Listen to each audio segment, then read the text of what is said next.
Assalamualaikum warahmatullahi wabarakatuh. Bismillahirrahmanirrahim. Alhamdulillahi rabbil alamin.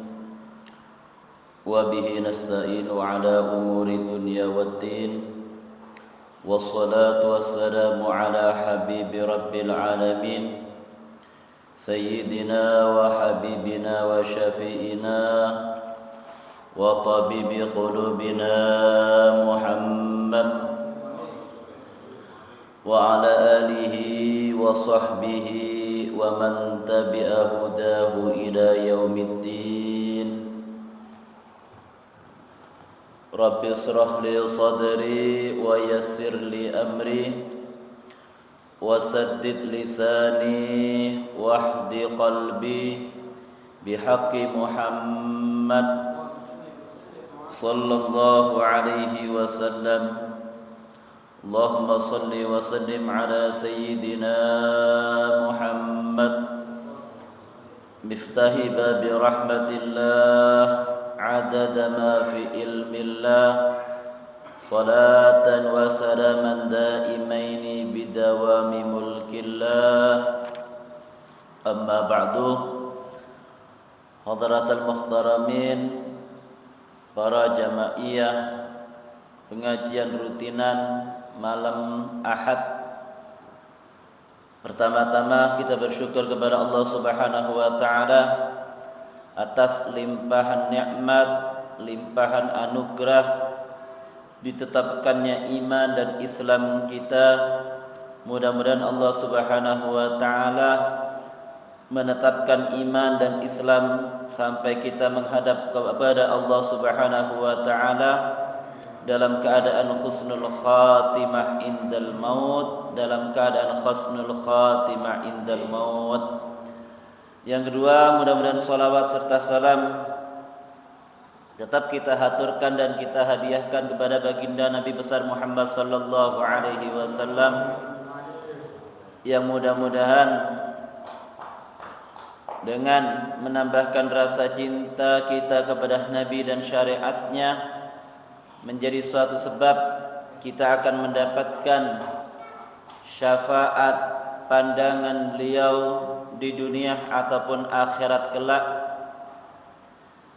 Dan yang ketiga, mudah-mudahan amal ibadah yang kita lakukan, baik yang sifatnya wajib ataupun sunnah ataupun ketaatan yang kita lakukan setiap harinya, kita berharap kepada Allah Subhanahu wa taala, mudah-mudahan amal-amal soleh tersebut dijadikan amalan yang diterima oleh Allah Subhanahu wa taala, amalan yang menjadi tingginya derajat kita di surganya Allah Subhanahu wa taala. Amin amin ya rabbal alamin. Para hadirin pecinta baginda Rasul sallallahu alaihi wasallam, pada kajian malam ini kita sampai kepada al-hadis hadi wassalasun, hadis yang ke-31 yang ditulis dan dikarang oleh Al-Imam Nawawi rahimahullahu taala. Al-hadis hadi wassalasun, pada hadis yang ke-31 ini diriwayatkan oleh Al-Imam Abil Abbas Sahal bin Sa'ad As-Sa'idi radhiyallahu anhu, dari imam seorang sahabat Sahal bin Sa'ad As-Sa'idi rahimahullahu ta'ala wa radhiyallahu anhu. Beliau mengatakan, Ja'a rajulun ilan Nabi sallallahu alaihi wasallam. Suatu hari datang seseorang kepada baginda Rasul sallallahu alaihi wasallam. Faqala, ya Rasulullah. Beliau mengatakan, wahai Rasulullah, dullani ala amalin idza amiltuhu ahabbani Allah wa ahabbani an-nas. Ya Rasulullah, duhai Rasulullah, beritahu kepadaku satu amalan, jika aku kerjakan Allah Subhanahu wa taala akan mencintai diriku, wa ahabbaniyan nas, dan manusia akan cinta kepada diriku. Faqala Rasul sallallahu alaihi wasallam, maka Rasul sallallahu alaihi wasallam beliau bersabda, ishad fid dunya yuhibbukallah, washad fi ma aidin nas yuhibbukan nas. Ishad fid dunya, zuhudlah engkau ketika berada di dalam dunia. Yuhibbukallah, maka Allah Subhanahu wa taala akan mencintaimu.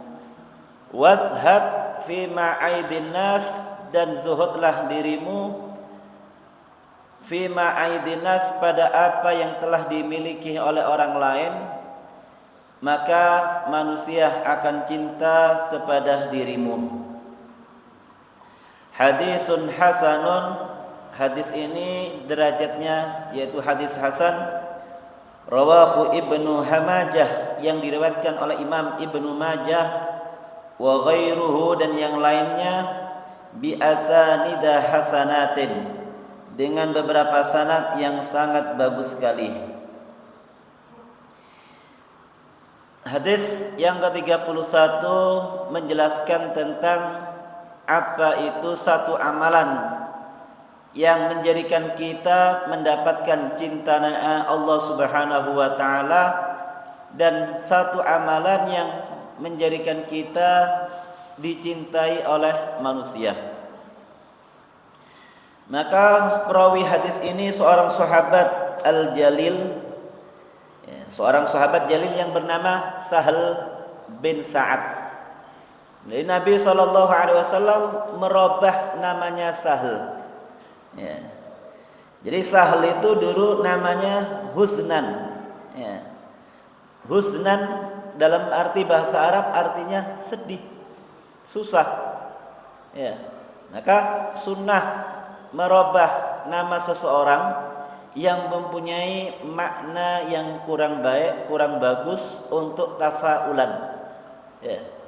Untuk kita mengambil kebaikan dari sebuah nama tadi. Makanya Huznan Nabi merubah menjadi Sahal. Ya. Huznan ini artinya sedih, susah. Nabi SAW merubah dengan nama Sahal, mudah, dengan harapan semua urusannya dimudahkan oleh Allah. Maka seseorang yang memberikan nama kepada anaknya dianjurkan dengan nama-nama yang soleh, nama-nama yang bagus, nama-nama yang baik. Karena dalam satu hadis yang lain, hasinu, perbaguslah nama kalian, karena kalian nanti di hari kiamat akan dipanggil dengan nama kalian dan orang tua kalian. Makanya sunnah merubah satu nama yang kurang baik, kurang bagus didengar dalam maknanya, dalam artinya, baik itu bahasa Arab, bahasa Indonesia, ataupun bahasa Jawa, ataupun bahasa Madura, yang artinya kurang bagus, diganti dengan nama-nama yang bagus. Datang seseorang kepada Nabi sallallahu alaihi wasallam, ya. Beliau, seseorang tersebut mengatakan, "Ya Rasulullah, wahai Rasulullah, wahai baginda Rasul sallallahu alaihi wasallam, berikan diriku petunjuk atas satu amalan yang komplit, yang yang padat, yang simpel. Kalau aku lakukan, Allah Subhanahu wa taala akan cinta kepada diriku, dan diriku akan dicintai oleh manusia."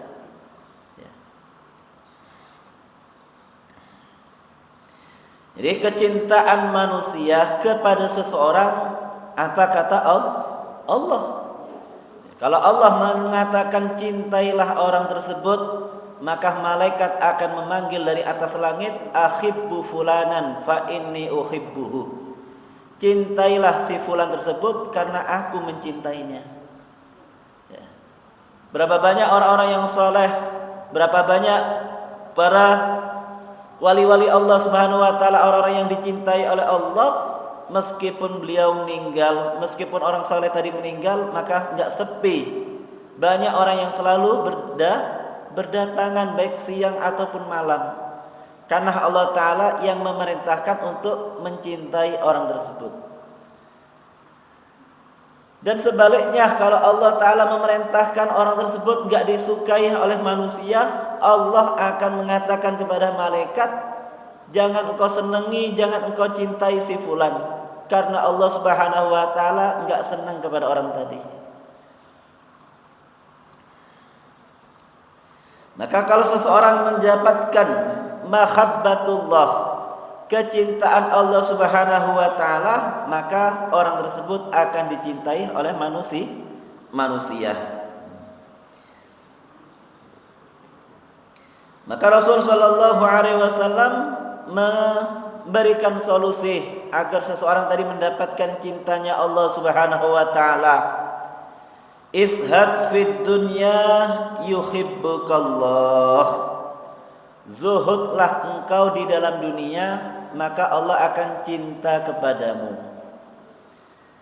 Zuhudlah engkau di dunia, artinya berpalinglah engkau, palingkan hatimu dari kecintaan terhadap dunia.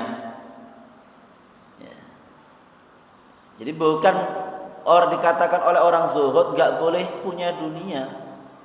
Ya.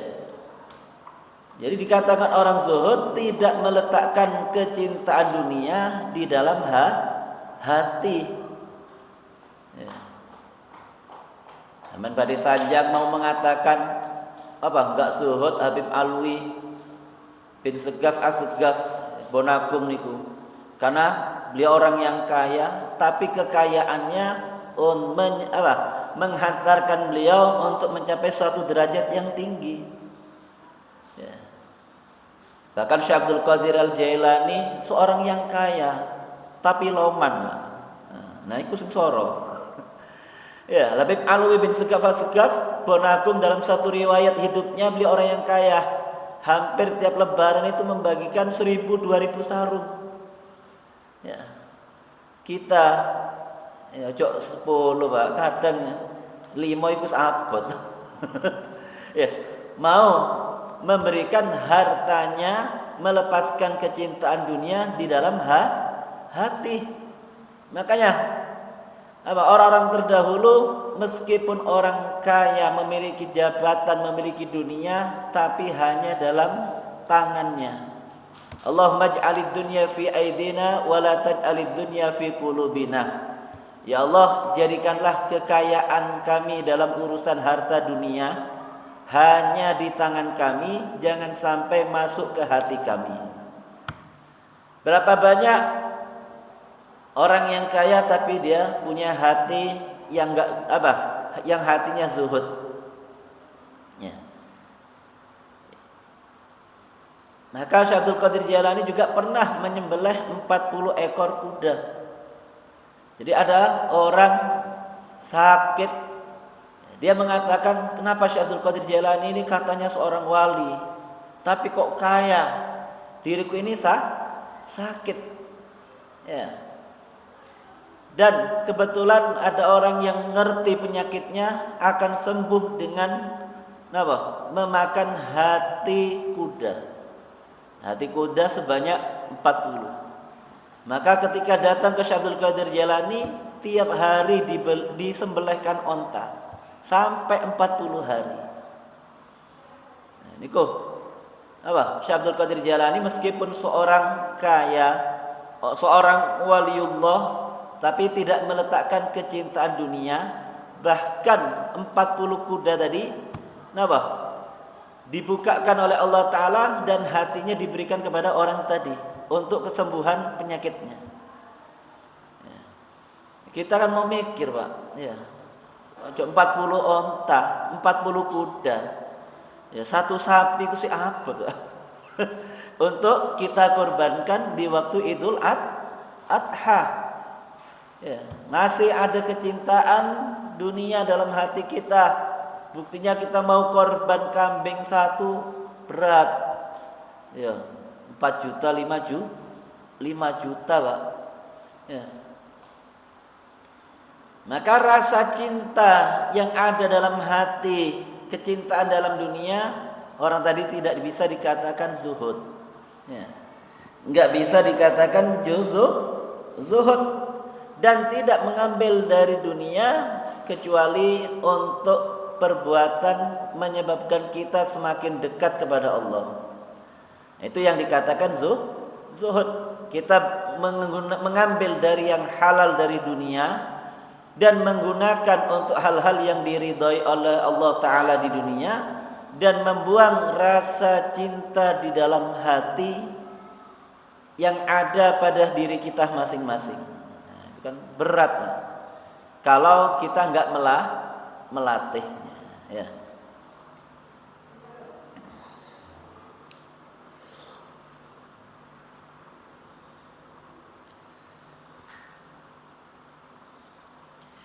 Maka kita tiru sifat zuhudnya Nabi Sallallahu Alaihi Wasallam. Sedikit gambaran riwayat tentang kehidupan Nabi Sallallahu Alaihi Wasallam, yang mana beliau mengatakan, innama ana akul kama yakulul abdu wa ajlis kama yajlisul abdu. Di suatu saat baginda Rasul Sallallahu Alaihi Wasallam duduk tapi nggak pakai alas, nggak pakai karpet, nggak pakai terpal atau nggak pakai apa. Nabi Shallallahu Alaihi Wasallam duduk di satu tempat dan memakai satu pakaian suf, ya, pakaian yang terbuat dari kulit kambing, dari wool yang kasar.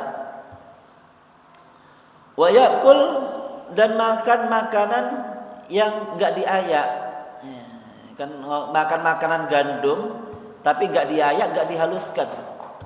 Ini kan menunjukkan Nabi Sallallahu Alaihi Wasallam makan apa adanya, bukan makan apanya. Kita kan mau mikir hari ini menunya apa, yang dimakan apa. Kadang nggak ada di rumah masih mesen GoFood, ya, mesen makanan dari luar, kurang nerima apa yang dimasakkan oleh istri. Padahal Nabi Sallallahu Alaihi Wasallam wa yajlis alal ardi bila ha'il, duduk di tanah enggak pakai alas, ya. Maka seorang sahabat tanya, ya Rasulullah, kenapa engkau melakukan demikian, makan enggak pakai alas? Inna ma'ana akul kama yakulul abdu, sesungguhnya aku ini makan sebagai makannya seorang hamba. Wa ajlis, dan aku juga duduk sebagai duduknya seorang hamba. Di sifat ubudiyah, penghambaan seseorang kepada Allah Ta'ala, niku suatu derajat yang tinggi.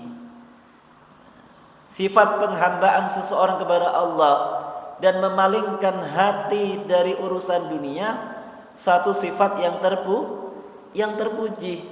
Makanya Allah Subhanahu wa taala dalam surat Al-Isra, Subhanalladzi asra bi abdihi lailan.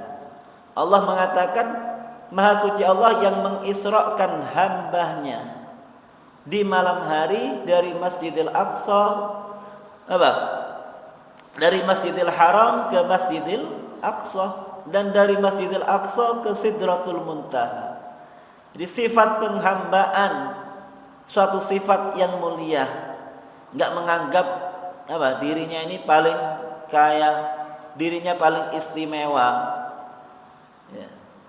Kalau kita anggap kekayaan kita yang kita miliki, kekayaan siapapun enggak ada bandingannya dengan kekayaan Sayyidah Khadijah radhiyallahu anha, kekayaan istri Nabi sallallahu alaihi wasallam. Karena Sayyidah Khadijah memiliki 2/3 kekayaan penduduk Mekah. Ya. Jadi penduduk Mekah yang 2/3 kekayaannya dimiliki oleh Sayyidah Khadijah.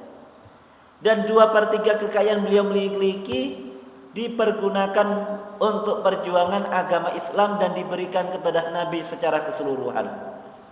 Ya, pernah istri kita ngasih, ya, ketika kita nggak punya harta, ngasih perhiasannya atau hartanya untuk perjuangan agama. Pernahkah ya istri kita ketika kita mau sedekah enggak punya uang, Bang, niki Bang? Hah? Pernah? Mboten. Nggih sing wonten nggih sedekah terus, beras naik, gula naik, minyak naik, sembako naik. Nggih. Tapi nggih insyaallah kula mbek panjenengan nyuwun teng Allah taala istri kita seperti Sayyidah Khadijah, istri kita seperti Sayyidah Fatimah Zahra, istri kita seperti Rabi'atul Adawiyah, istri kita seperti perempuan-perempuan salihah yang rela mengorbankan jiwanya, hartanya, dunianya untuk perjuangan agama. Ya. Nah inilah istri kula mbek panjenengan rada cerewet yo disolawati mawon. Nggih. Bojo kula mbek panjenengan cerewet sampean solawati. Ojo tambah diomeli, cepet kena stroke lho. Nggih. Cepet kena stroke, sik kait mlebu mal langsung diomeli. Durung ndekek awak, Pak. Niki sifat zuhud itulah yang harus kita tanamkan kepada kita ya. Dan bahkan yamurru alaihi syahrain wala yuqatu fi buyutihi misbah wala narun wa innama kana ta'amuhum at-tamru wal ma'. Dan di dalam satu riwayat hadis hampir selama kurang 2 bulan bahkan sampai 3 bulan rumah Nabi sallallahu alaihi wasallam tidak pernah hidup dapurnya. Gak ngebul pawone, Pak.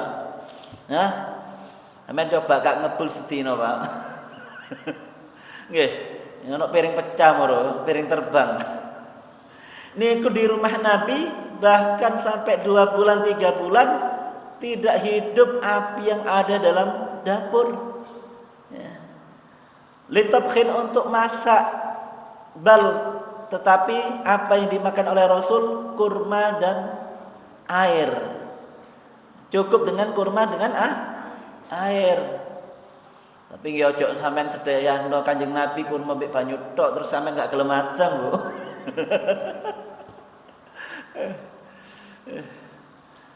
Itu menunjukkan sifat zuhudnya Nabi, padahal Nabi ini pernah ditawarkan oleh malaikat Jibril, pernah ditawarkan oleh Allah Ta'ala lewat malaikat Jibril gunung-gunung yang ada di Madinah ingin dijadikan emas ya, gunung Pak ditawarkan supaya dijadikan emas.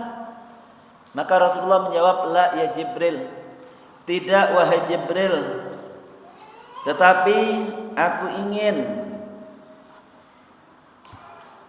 ketika dalam keadaan kenyang, dalam keadaan perutku kenyang, aku bersyukur kepada Allah Ta'ala karena mendapatkan rizkinya. Dan ketika dalam keadaan lapar, enggak mendapatkan apa yang aku makan, maka aku akan puasa. Ini ku Kanjeng Nabi, Pak. Ya, coba sampean minjing Senin enggak dimasakno, Senin iki poso. Ya napa kira-kira? Nah, maka Rasulullah ketika hari Senin nanya, apakah ada makanan? La ya Rasulullah, enggak ada makanan. Idzan asum, kalau begitu aku akan puasa. Ya.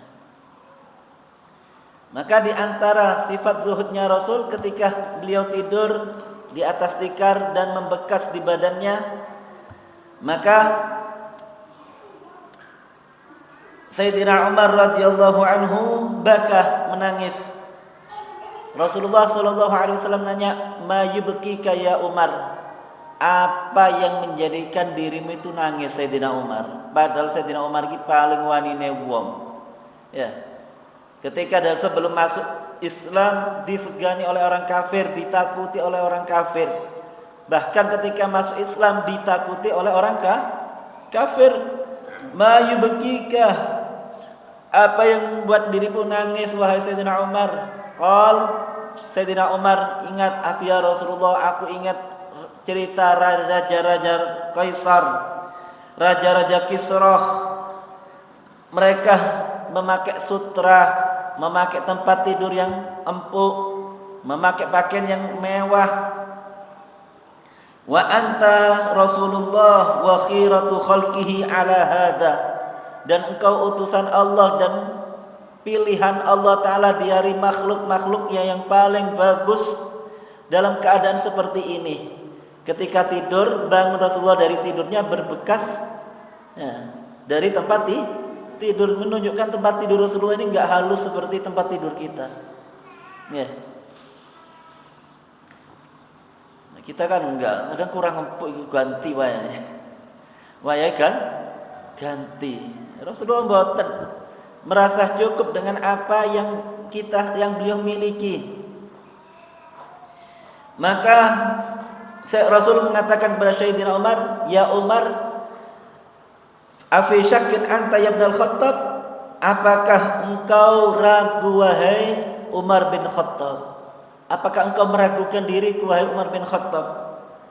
Ama tardah an takuna lahum fid dunya wa lana fil akhirah. Tidakkah engkau ridho kesenangan dunia, kemewahan dunia untuk mereka, untuk orang-orang yang kafir, yang di luar daripada agama Islam? Di dunia mereka senang-senang, walana fil akhirah, dan kenikmatan yang abadi di surganya Allah untuk kita nanti. Maka Sayyidina Umar menjawab, "Bala ya Rasulullah, iya wahai Rasulullah.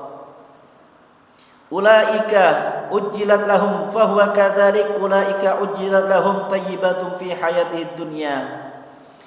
Mereka adalah kecintaan, disegerakan kenikmatan dunia, tapi sebaliknya untuk mereka azab yang sangat pedih di akhirat nanti. Maka dari hadis tersebut, satu perintah dari Allah Subhanahu wa taala agar kita semua mempunyai sifat zuhud fid dunya, mempunyai satu sifat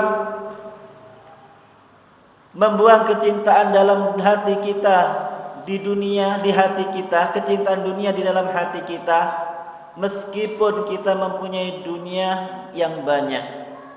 Tapi bukan hanya nilainya, tapi kegunaannya yang paling penting. Apakah dunia yang kita miliki membawa keselamatan di akhirat, ataupun sebaliknya menjerumuskan ke nerakanya Allah Subhanahu wa taala.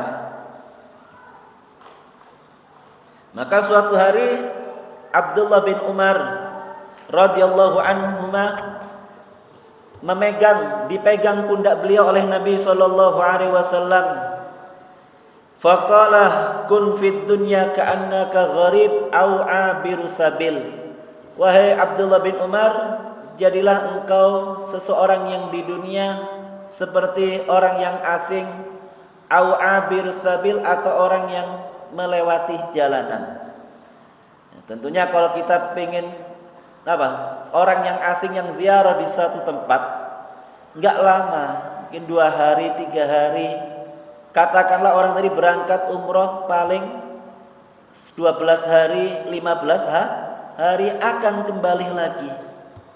Berarti kan kehidupan di dunia enggak lama seperti orang yang menyeberang jalanan dari satu sisi ke sisi yang lain. Maka kesempatan kita di dunia, Nabi mengajarkan kepada kita semua sebagai umatnya, gunakan sebaik mungkin waktu yang kita miliki. Waktu yang kita miliki nggak akan terulang lagi. Maka dikatakan oleh peribahasa bahasa Arab, ma dhafat, apa yang telah lewat sudah berlalu. Kemarin hari Jumat, kemarin hari Kamis sudah lewat. Yang ada tinggal hisabnya. Wal mu'ammal ghaib, dan masa depan suatu hal yang enggak kita ketahui. Besok, lusa, seminggu lagi, sebulan lagi, kita enggak ada yang tahu. Apakah masih umur ini diberikan oleh Allah Ta'ala? Apakah kesehatan masih Allah berikan? Apakah kenikmatan masih diberikan oleh Allah Ta'ala? Wallaka sa'a allati anta fiha, dan engkau hanya punya waktu kesempatan yang mana engkau hidup di dalamnya waktu itu. Ya waktu sekarang ini waktu kita. Besok belum tentu. Karena enggak ada jaminan besok subuh kita bisa sholat di masjid. Enggak ada jaminan besok zuhur bisa di masjid. Ya. Meskipun rumahnya dekat masjid. Meskipun rumahnya bersebelahan dengan masjid, ya, bisa saja besok jenazahnya yang masuk masjid. Ya, besok bisa saja jenazahnya yang masuk masjid. Dan juga pesan Nabi Shallallahu Alaihi Wasallam, "Idza amsayta fala tantadiris sabah." Kalau engkau berada di waktu pagi, jangan nunggu waktu sore. Dan jika engkau di waktu sore, jangan menunggu di waktu pagi. Jangan nunda amal-amal ibadah. Waktu sore kita kerjakan, waktu pagi kita kerjakan, gak usah ditunda-tunda. Ya.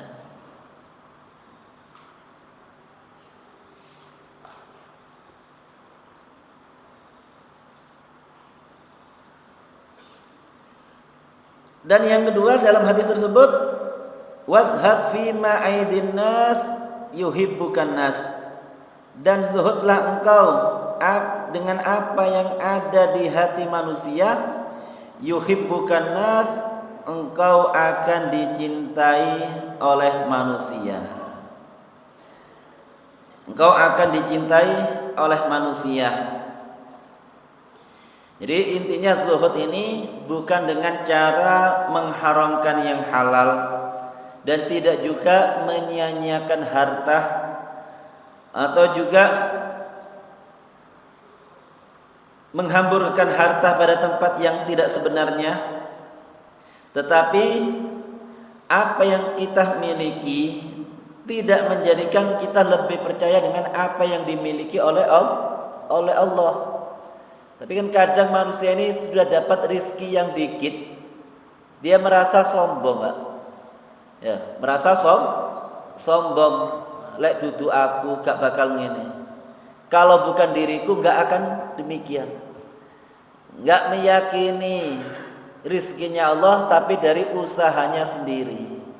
Nah, itu rasa seperti itu kita buang jauh-jauh. Yaitu meletakkan kecintaan kepada dunia dan merasa yakin apa yang didapatkan dari usahanya sendiri. Itu yang penting. Enggak berpasrah penuh kepada Allah Ta'ala. Ya.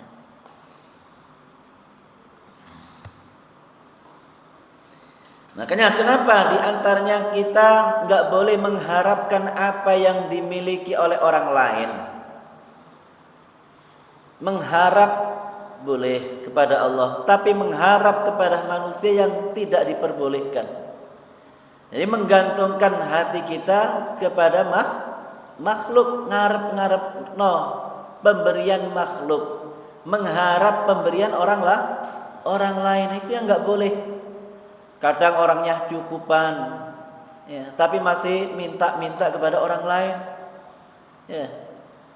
Itu yang tidak diperbolehkan. Karena dengan sifat zuhud sendiri, yurihul qalbu, menjadikan hati orang tenang. Hati ini tenang, karena ketenangan itu letaknya dalam hati. Bukan karena banyaknya harta, bukan banyaknya dunia yang dimiliki, atau tingginya jabatan dalam pekerjaan, tapi banyak hatinya yang gak tenang, ya, hatinya gak tenang, gak nikmat, ya.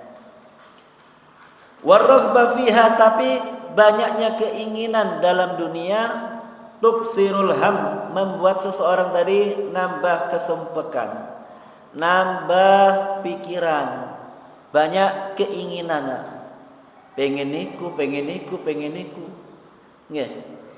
Padahal wis nggak ada pun, padahal sudah punya, ya. Pengen yang lain.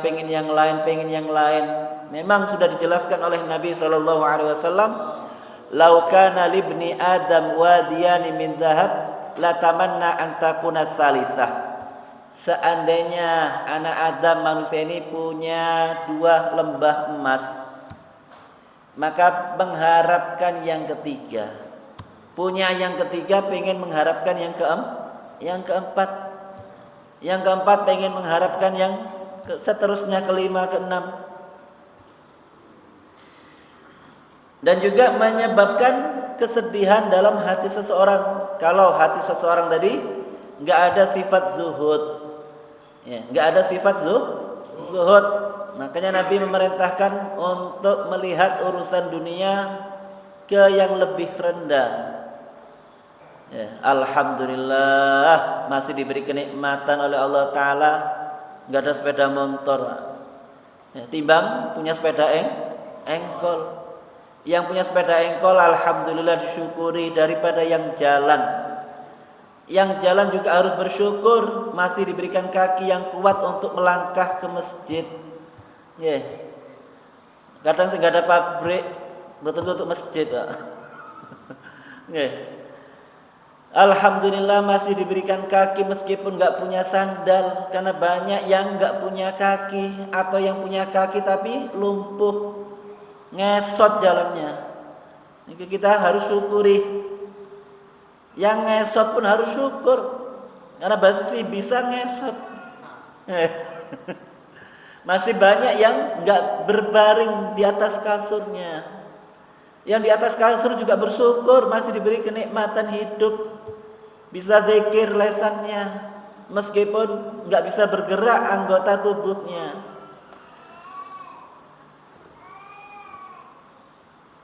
Makanya paling tidak kita banyak memohon kepada Allah Subhanahu wa taala dalam kehidupan dunia, bukan hanya kenikmatan, tapi kita minta kepada Allah Subhanahu wa taala 4 perkara. Yang mana banyak orang lupa kepada 4 permintaan niki. Pertama, kita hidup di dunia minta kepada Allah nikmatul hayah, nikmatnya kehidupan.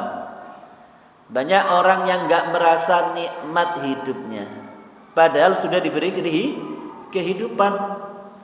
Dunianya banyak, jabatannya tinggi, tapi hatinya gak tenang, uripe gak tenang, uripe gak nikmat. Ya. Makanya minta kepada Allah diberikan nikmatul hayah, nikmatnya kehidupan. Ya, apa caranya kita bisa menggapai nikmatnya kehidupan? Nggih. Napa?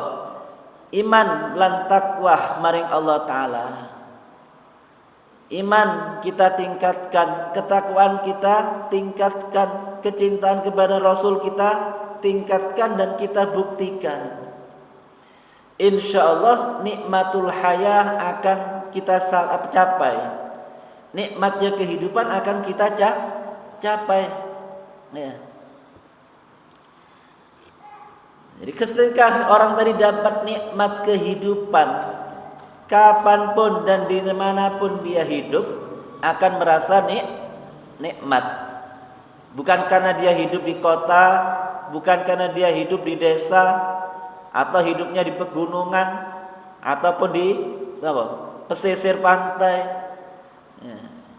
Tapi ketika orang tadi iman dan takwanya semakin ditingkatkan, kedekatan dia kepada agamanya dan syariatnya Nabi ditambahi, maka kenikmatan hidup akan didapatkan.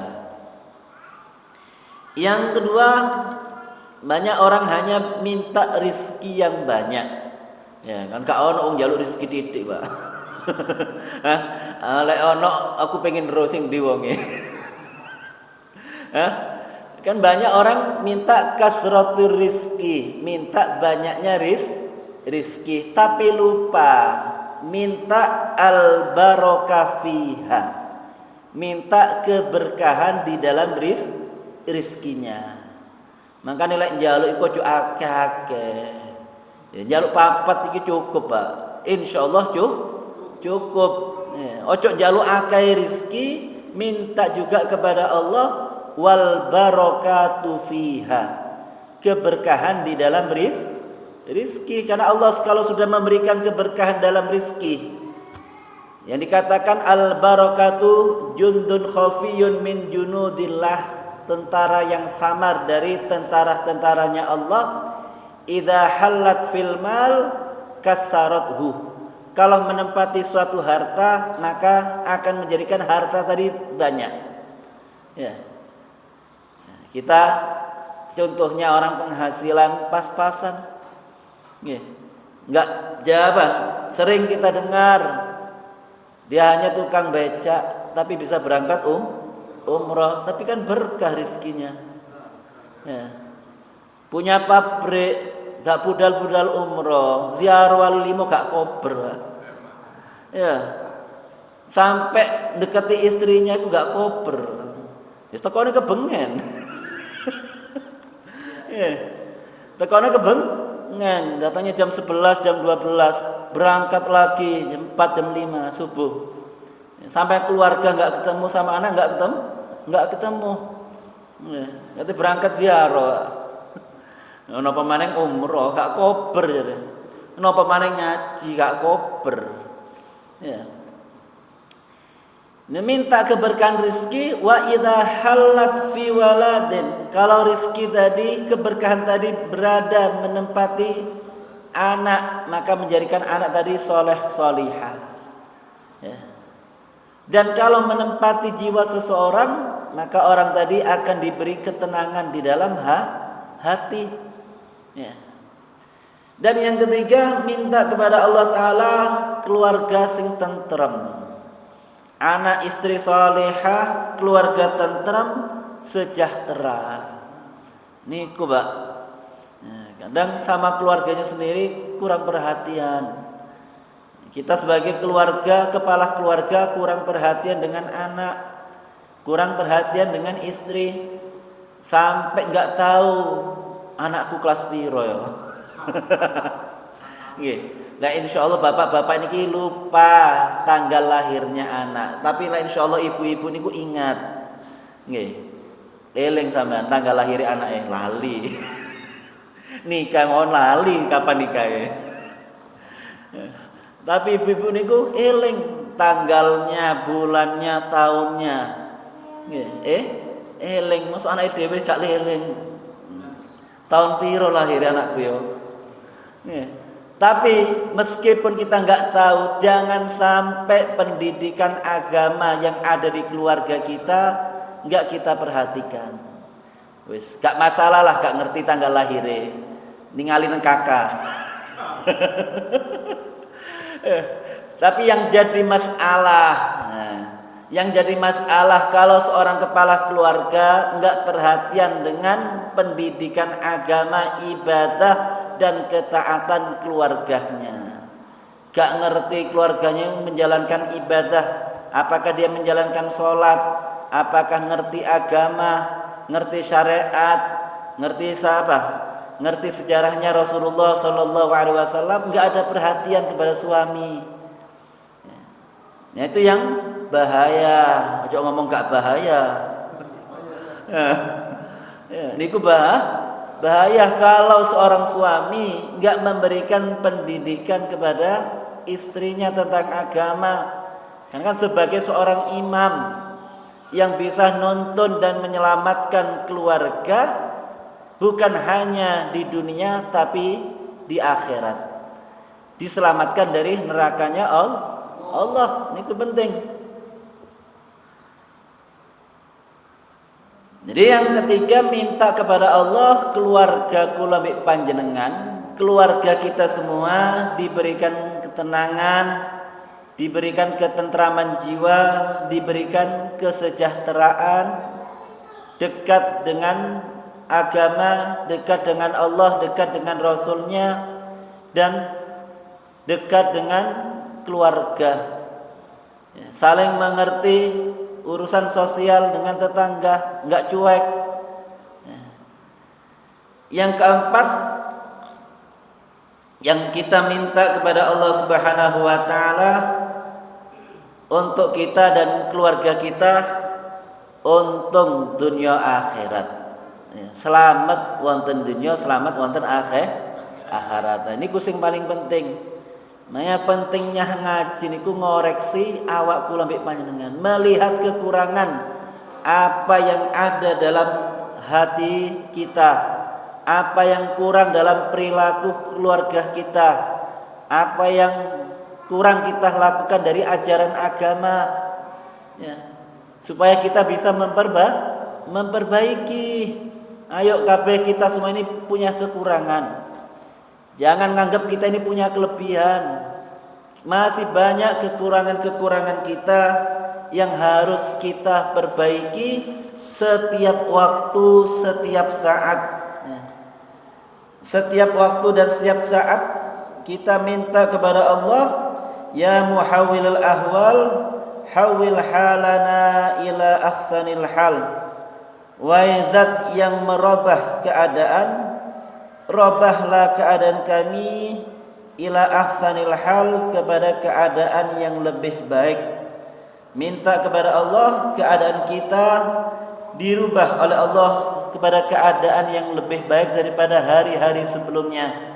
Minta kepada Allah supaya hati kita diberikan sifat zuhud, diberikan sifat selalu menerima dengan apa yang menjadi pemberian Allah, dan mudah-mudahan kita semua dicintai oleh baginda Nabi Muhammad sallallahu alaihi wasallam dan mendapatkan syafaat dan pertolongan beliau ala hadhihi niyah wa ala kulli niyah salihah jami'a khairatid dunya wal akhirah bisirril Fatihah.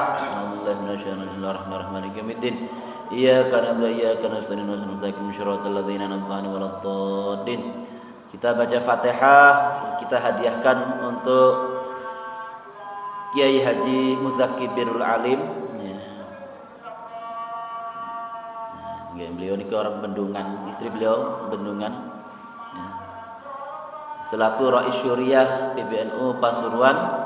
Ya, mudah-mudahan beliau amal-amal beliau diterima oleh Allah Subhanahu wa taala, kesalahan, kekhilafan dan dosa-dosanya diampuni oleh Allah taala. Ala hadhihi niyah wa ala kulli niyah salihah jami'a khairatid dunya wal akhirah bijahin Nabi Mustafa Muhammadin sallallahu alaihi wasallam. Al-Fatihah. Bismillahirrahmanirrahim. Iyyaka na'budu wa iyyaka nasta'in ihdinas siratal mustaqim siratal ladzina an'amta 'alaihim ghairil maghdubi 'alaihim waladdallin. Bismillahirrahmanirrahim. Alhamdulillahirabbil alamin. Hamdan yuafi ni'amaka fi madhiya ya rabbana lakal hamdu kama yanbaghi li jalali wajhika wa 'azimi sultanik. Falakal hamdu hatta tarda wa lakal hamdu idza radda wa lakal hamdu ba'da ridha. Allahumma salli wa sallim ala sayyidina Muhammadil awwalin wa salli wa sallim ala sayyidina Muhammadil akhirin wa salli wa sallim ala sayyidina Muhammad fi kulli waqtin wa khin. Allahumma ij'al wa awsil wa takun lana fi hadzal majlis mubarakin wa rahmana Rasulillah sallallahu alaihi wasallam la arwahi abaihi wa akhwani bil anbiya wa rusul wa sahbihi wa tabi'in wa tabi'in wa jami'i walidina wa rabbina wa syaihina wa dhamin wa alina. Rabbi zidna ilma wa sirna fi rizqina wa barik lana fi ma razaqtana waj'alna mahbuban fi qulubi ibadik wa azidan wa yadin waj'alna wajhana wa dunya wal akhirah minal muqarrabin. Allahumma inna nas'aluka ilman nafi'ah wa amalan mutakabbalah wa dhanban maghfurah wa rizqan wasi'an halan thayyib rahmatika ya arhamar rahimin. Allahumma ighfir ummata Muhammad, Allahumma arham ummata Muhammad, Allahumma ajbir ummata Muhammad, Allahumma asli ummata Muhammad, Allahumma izzal Islam wal muslimin wansuril mujahidin fi Palestin bi rahmatika ya arhamar rahimin. Rabbana atina fid dunya hasanah fil akhirati hasanah wa qina adzabannar. وصلى الله على سيدنا محمد النبي الأمي والحمد لله رب العالمين. السلام عليكم ورحمة الله وبركاته.